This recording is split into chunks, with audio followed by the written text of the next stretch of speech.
Hello dear student, today we are going to start lecture 7 and topic 7, the density, relation between the density, molar mass and edge length of different types of unit cell.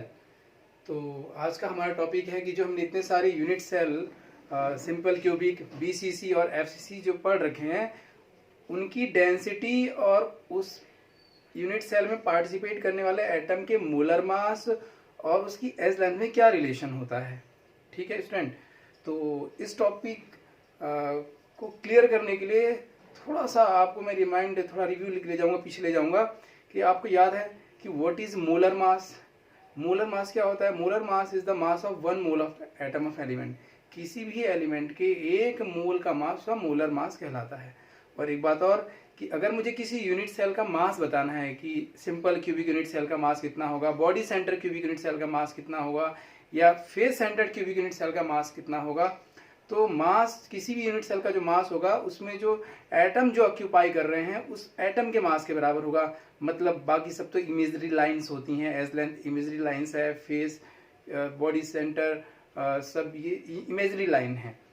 यानी किसी भी unit cell का मास जो है उसमें जो atom का magnitude होगा उसके बराबर होगा। जैसे सिंपल क्यूबिक यूनिट सेल का मास कितना होगा, तो सिंपल क्यूबिक यूनिट सेल में एटम का मैग्नीट्यूड 1 होता है, तो एक एटम के मास के बराबर ही सिंपल क्यूबिक यूनिट सेल का मास होगा। ऐसी body centre cubic unit cell का मास कितना होगा, तो body centre cubic unit cell में एटम का मैग्नीट्यूड 2 होता है, यानी कि 2 एटम के बराबर body centre cubic unit cell का मास होगा। और ऐसी एफसीसी का मास कितना होगा, तो एफसीसी यानी कि face centred cubic unit cell में एटम का मैग्नीट्यूड कितना होता है, 4 होता है, यानी कि एफसीसी यूनिट सेल का मास 4 एटम के मास के बराबर होगा। तो हम ये जानने के लिए सबसे पहले हम ये जानते हैं कि what is the mass of 1 mole of element या 1 molar of element, 1 mole of element. तो mass of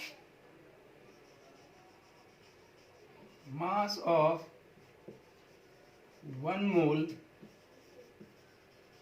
atom of element equals to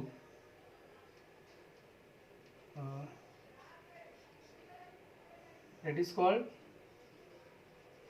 molar mass of element of an atom of element, molar mass of element भी ले सकते हैं।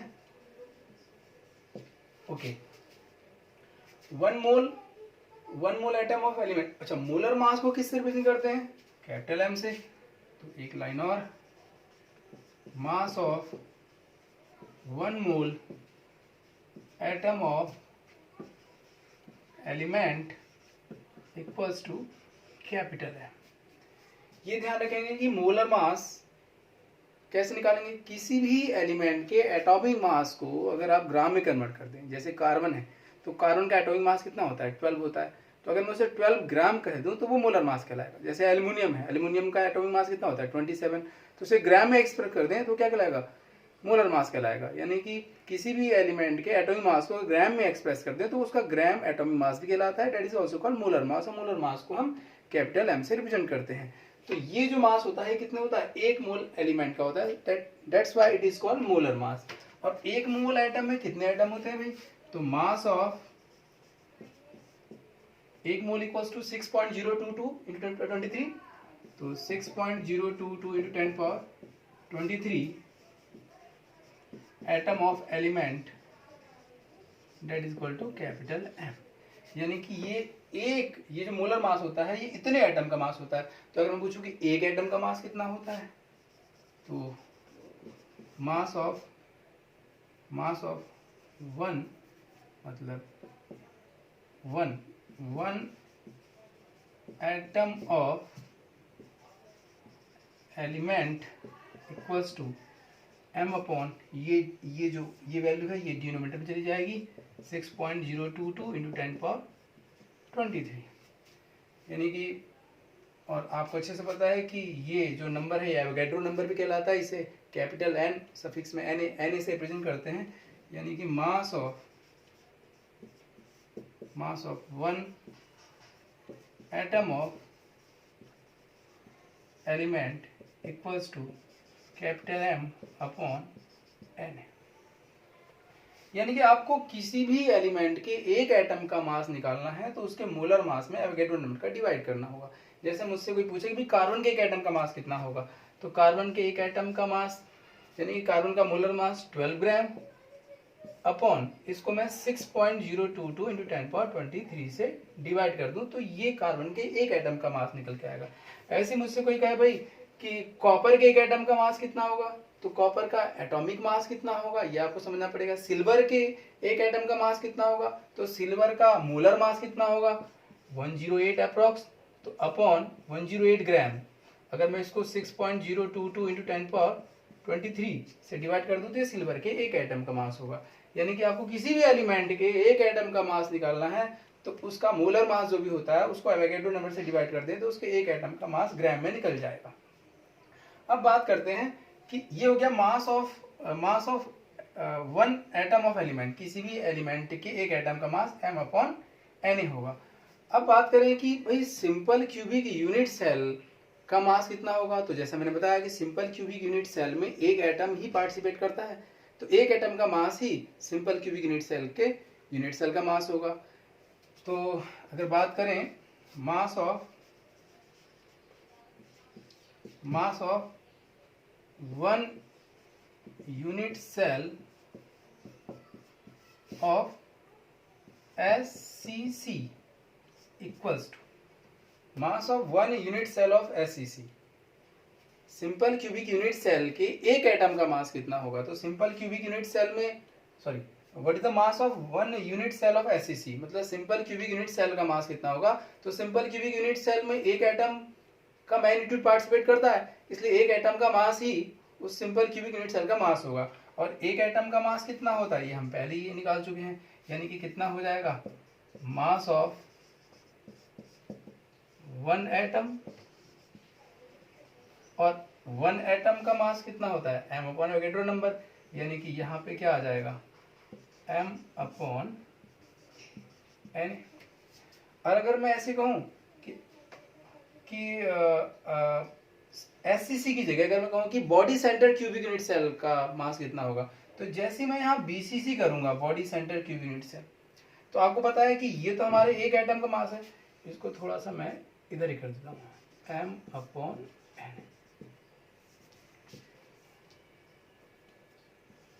एक बार फिर से simple cubic unit cell का मास जो है एक एटम के मास के बराबर होगा, और एक एटम का मास यहाँ से m/n है। ऐसे में कहूँ कि body centre cubic unit cell के एक एटम का मास कितना होगा, तो body centre cubic unit cell में दो एटम पार्टिसिपेट करते हैं, यानी कि 2 × 1 एटम का मास, यानी कि अगर यहाँ मैं BCC करूँ तो यहाँ पे मास ऑफ 2 एटम हो जाएगा, 2 एटम, और ये एक एटम का मास था यानी इसको 2 से मल्टीप्लाई कर दें। अगर मुझसे कहा जाए कि what is the mass of one unit cell of FCC, अगर मैं यहाँ पे FCC करूंगा तो FCC में कितने एटम होते हैं 4 होते हैं, यानी कि मास ऑफ 4 एटम इंटू 4, यानी कि यहाँ 4 आ जाएगा 4 इंटू, यानी कि अगर मुझे तीनों को simple cubic unit cell, body centre cubic unit cell और FCC तीनों को एक साथ रिप्रेजेंट करना है, तो मैं लिख सकता हूँ कि mass of a unit cell, mass of one unit cell, mass of one unit cell equals to एक कांस्टेंट z देते हैं m/n।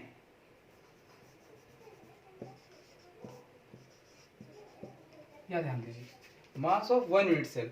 अब यहाँ पे ये क्लियर नहीं किया गया कि ये कौन सा यूनिट सेल है, कहने का मतलब कि mass of one unit cell of SCC, यानी कि अगर मैं यहाँ SCC कर रहा हूं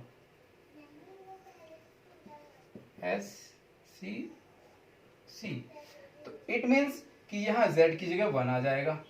अगर यहाँ मैं BCC कर रहा हूं तो z की जगह 2 आ जाएगा। अगर मैं यहाँ FCC कर रहा हूं तो z की जगह 4 आ जाएगा। इसका मतलब ये हुआ कि mass of one unit cell equals to z into where, अब यहाँ पे हम z को डिफाइन करते हैं, z stand for 1, 2 and 4 for SCC, BCC and FCC respectively. ठीक है, यानी कि अगर Z की जगह 1 आया तो ये SCC की 1 यूनिट सेल का मास होगा, Z की जगह 2 आया तो यानी कि BCC की 1 यूनिट सेल का मास होगा, और अगर Z की जगह 4 आया तो ये FCC की 1 यूनिट सेल का मास होगा, यानी कि मास ऑफ 1 यूनिट सेल ये आ गया। इसको मैं थोड़ी देर लिए इक्वेशन फर्स्ट कह दे रहा हूँ। अब हमें करना क्या था, फिर से समझिए, हमें करना है derive the relation between density, molar mass and edge length of different types of unit cell. मतलब कि जैसे हमारा कोई यूनिट सेल बना है तो उस यूनिट सेल में जो ये एटम पार्टिसिपेट कर रहे हैं, इस एटम का मोलर मास और इसकी डेंसिटी और इसकी एज लेंथ, यानी कि 3 चीजें हैं, डेंसिटी कैपिटल स्मॉल डी कह लीजिए, और एज लेंथ स्मॉल ए, और मोलर मास यानी कि जो एलिमेंट जो इसमें पार्टिसिपेट कर रहा है, जो इस वॉल्यूम को ऑक्यूपाई कर रहा है, उसके मोलर मास में रिलेशन बताना है। तो हम क्या करते हैं, ये तो हो गया मास ऑफ 1 यूनिट सेल। अगर हम बात करें कि कोई भी जो यूनिट सेल है ना, जैसे रियल में अगर आप देखें तो हमारे पास जो यूनिट सेल है, जैसे सिंपल क्यूबिक यूनिट सेल है, ये FCC है, तो इसकी डेंसिटी और इसमें पार्टिसिपेट करने वाले एटम के मोलर मास और एज लेंथ में हमें रिलेशन निकालना है। तो हम क्या करते हैं, हम पहले एक यूनिट सेल का मास निकालते हैं। तो we no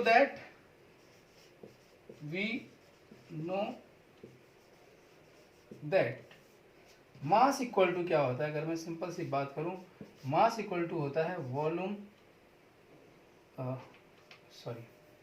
density equal to क्या होता है, मास अपॉन वॉल्यूम। डेंसिटी किसकी, अगर आप डेंसिटी यूनिट सेल की कहेंगे तो मास भी यूनिट सेल का होगा और वॉल्यूम भी यूनिट सेल का होगा। अगर आप मतलब ये कॉमन फॉर्मूला है। तो डेंसिटी हमें किसकी निकालनी है, यूनिट सेल की, तो मैं यहाँ क्या लिखूंगा, density of unit cell equals to, एक यूनिट सेल की डेंसिटी निकालनी है तो डेंसिटी ऑफ 1 यूनिट सेल, ऐसा भी सकते हैं, density of 1 unit cell equals to mass of 1 unit cell upon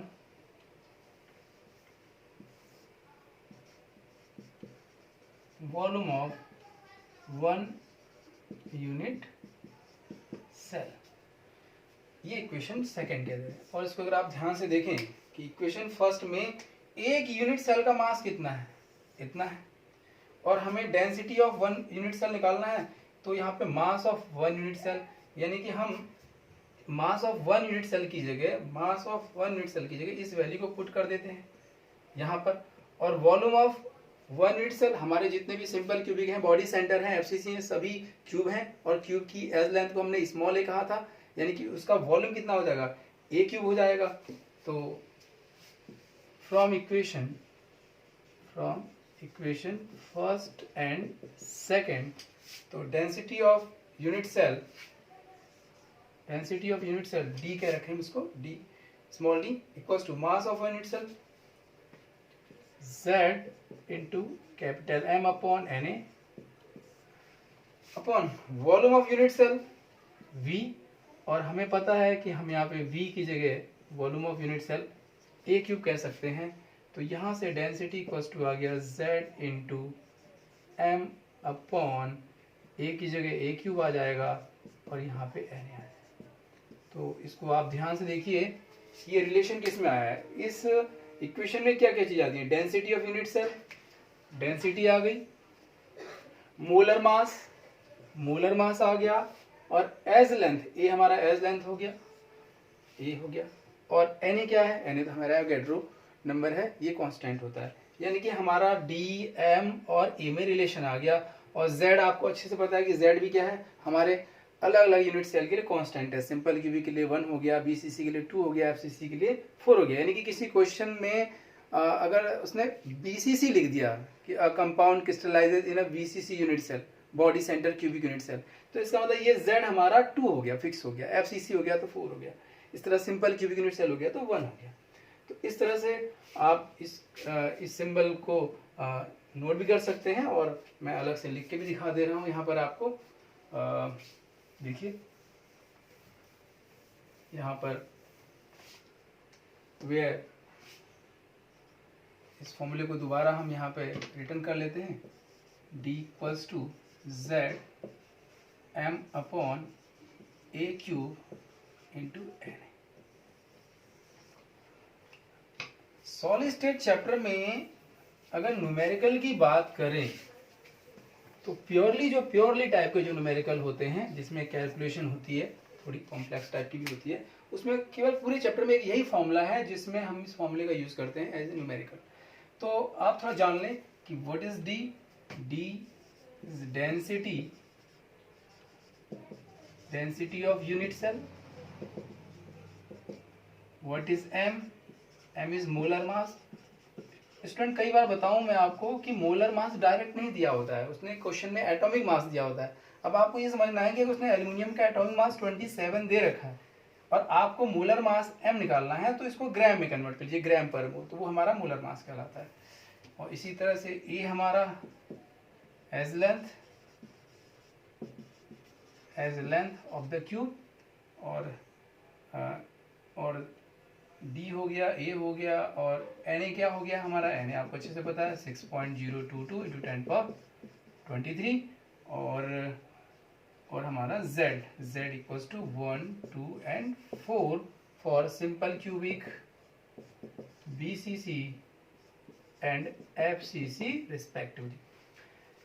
अब इस फॉर्मूले का यूज हम न्यूमेरिकल में कैसे करते हैं थोड़ा समझिएगा। कई बार स्टूडेंट हमें मोलर मास ना देके एटॉमिक मास दिया होगा, एटॉमिक मास को हम ग्राम में कन्वर्ट कर देंगे, तो हमारा gram molecular mass that is also called molar mass, तो वो निकल जाएगा। एन ए कांस्टेंट होता है, यहाँ पर एज लेंथ दी होगी, और उसने क्रिस्टल लैटिस का टाइप बताया होगा, तो वहां से हमें z भी पता चल जाएगा और हम डेंसिटी निकाल लेंगे।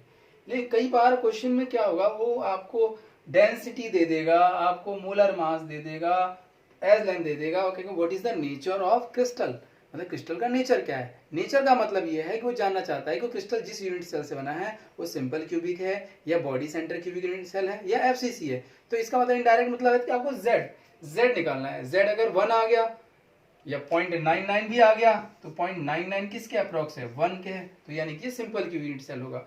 अगर 2 आ गया तो यानी कि body centre cubic unit cell है, और अगर 4 आ गया तो इट मीन्स वो face centre cubic unit cell, मतलब उसका नेचर, उस क्रिस्टल के यूनिट सेल का नेचर हम z से पता कर सकते हैं। फिलहाल स्टूडेंट हम एक न्यूमेरिकल करेंगे, ठीक है, और एक न्यूमेरिकल से इस क्वेश्चन को एक करके देखेंगे। तो एक क्वेश्चन मैं लिख रहा हूं, देखिएगा। एन एलिमेंट, सैंपल क्वेश्चन लिख रहे हैं।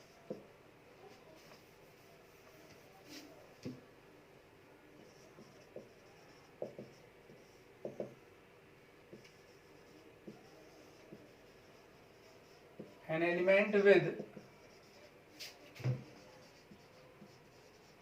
molar mass 2.7 into 10 to the power minus 2 kg per mole forms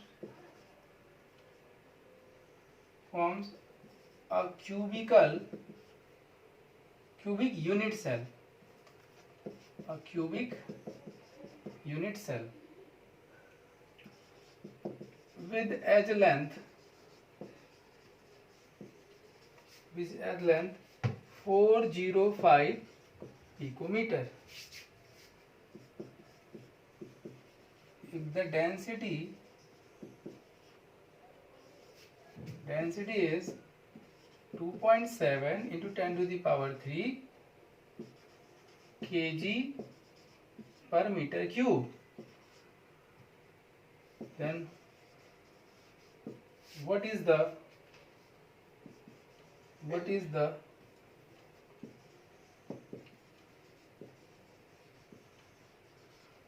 nature of